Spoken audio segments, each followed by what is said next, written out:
I lost no time, of course, in telling my mother all that I knew, and perhaps should have told her long before.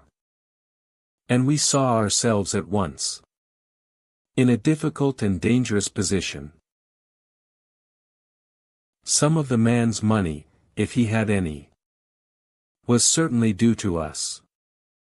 But it was not likely that our captain's shipmates, above all the two specimens seen by me, Black Dog and the Blind Beggar, would be inclined to give up their booty in payment of the dead man's debts.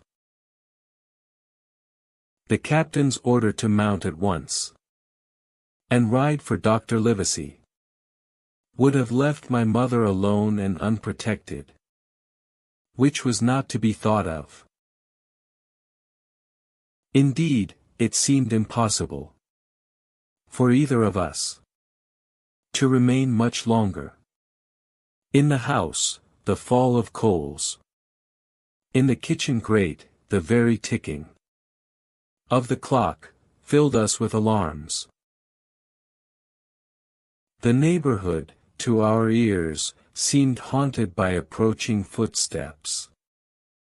And what between the dead body of the captain on the parlor floor, and the thought of that detestable blind beggar hovering near at hand, and ready to return,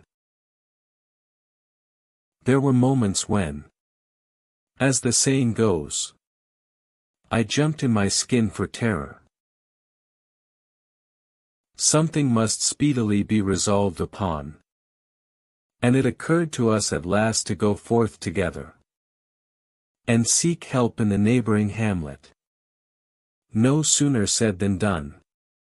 Bareheaded as we were, we ran out at once, in the gathering evening and the frosty fog. The hamlet lay not many 100 yards away, though out of view, on the other side of the next cove. And what greatly encouraged me, it was in an opposite direction from that whence the blind man had made his appearance, and whither he had presumably returned. We were not many minutes on the road, though we sometimes stopped to lay hold of each other and hearken. But there was no unusual sound, nothing but the low wash of the ripple, and the croaking of the inmates of the wood. It was already candlelight when we reached the hamlet, and I shall never forget how much I was cheered to see the yellow shine in doors and windows. But that, as it proved, was the best of the help we were likely to get in that quarter.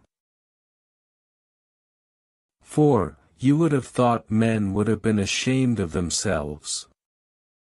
No soul would consent to return with us to the Admiral Benbow.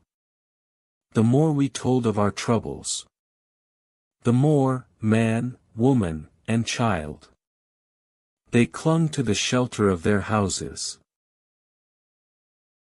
The name of Captain Flint, though it was strange to me, was well enough known to some there, and carried a great weight of terror.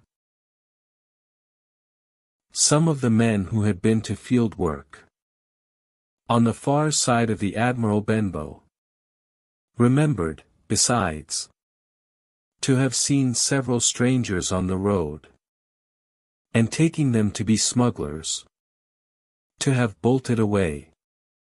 And one at least had seen a little lugger in what we called Kit's Hole,